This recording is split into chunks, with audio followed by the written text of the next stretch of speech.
Waalaikumsalam warahmatullahi wabarakatuh. Saya perwakilan dari kelompok 3 akan mendokumentarkan tentang al-berjanji, bacaan al-berjanji yang sudah menjadi tradisi di Kampung Koko, khususnya di DKM Al-Hidayah. Saya akan mencari tokoh penting di DKM Masjid Al-Hidayah yang menjadi pelopor dalam kegiatan al-berjanji pada saat malam Jumat. Nah, saya akan memberikan beberapa pertanyaan tentang al-berjanji. Bagaimana sejarah atau asal-usul tradisi al-berjanji di Kampung Koko, khususnya di DKM Masjid Al-Hidayah? Bismillahirrahmanirrahim. Assalamualaikum warahmatullahi wabarakatuh. Alhamdulillah. Di antara kitab puji-pujian kepada Rasulullah SAW yang paling masyhur adalah Maulid Berjanji, yaitu kitab yang berisikan tentang perjalanan Rasulullah mulai dari dilahirkan, ya, terus masa kecil Rasul, anak Rasul dan sebagainya. Dan ini menjadi sesuatu yang luar biasa ketika dibaca oleh kita sebagai umat Rasulullah Muhammad SAW. Nah, kami sebagai bagian daripada penerus cita-cita atau penerus perjuangan Rasulullah, maka ini harus terus digaungkan di generasi. Makanya untuk di DKM Al-Hidayah, pembacaan Maulid Nabi ini bukan hanya sekedar sebagai wahana untuk melatih seni daripada masyarakat, tapi juga untuk lebih mencintai kepada Rasulullah SAW. Dan ini dilaksanakan setiap malam Jumat atau dalam kegiatan-kegiatan tasyakur, misalkan dalam prosesi prosesi ketika bayi mau istilah di Sunda itu dicukuran, ya, dicukuri paras, itu menunjukkan sunnah, maka dibacakan nama janji. Itu barangkali sementara seperti itu. Terus bagaimana generasi muda di Kampung Koko, khususnya di DKM Masjid Hidayah, yang terlibat dalam menjaga dan meneruskan tradisi al-berjanji?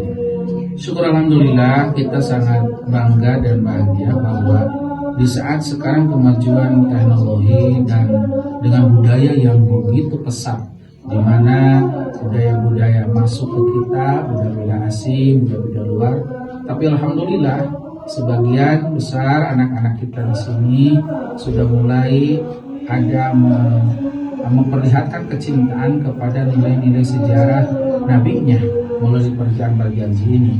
Dan meskipun mungkin dari mereka banyak yang tidak tahu itu artinya, tapi setidaknya ketika itu dibacakan ada rasa mahabbah kepada Rasulullah. Dan ini adalah sebagai sebuah kebahagiaan kita, karena kita punya keyakinan ketika rasa cinta itu ada kepada Rasulullah, maka generasi-generasi akan membuka sejarah Rasul, dan akhirnya nanti akan insya Allah mengikuti jejak langkah Rasul, terutama dalam Al-Quran.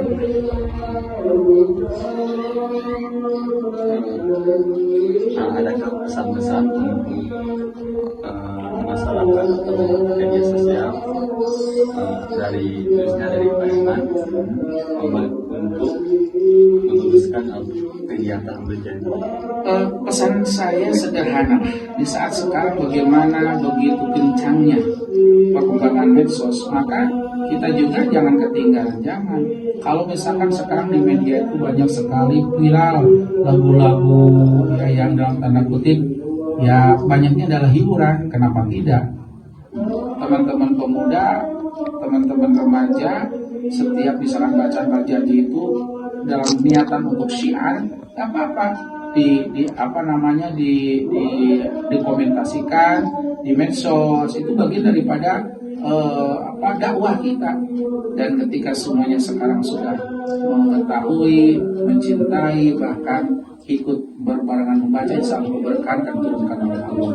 Intinya bahwa perlakukanlah medsos itu untuk sesuatu yang positif, berbagi informasi yang positif, dan berbagi berita-berita yang positif, yang jauh dari kesan mengadu domba, jauh dari kesan menggibah, jauh kesan dari untuk memfitnah, untuk menyakiti atau untuk membenci pihak-pihak lain. Kita adalah sebagai seorang muslim, innamal mu'minuna ikhwatun, kita adalah saudara. Maka beritakanlah yang baik-baik, sampaikanlah yang baik-baik, bagian daripada dakwah kita.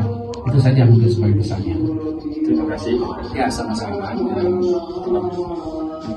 Menjadi narasumber dalam kegiatan dokumenter tentang apa terjadi di Kampung Koko, khususnya di DKI Masjid Al Hidayah. Wassalamualaikum warahmatullahi wabarakatuh. Waalaikumsalam warahmatullahi wabarakatuh.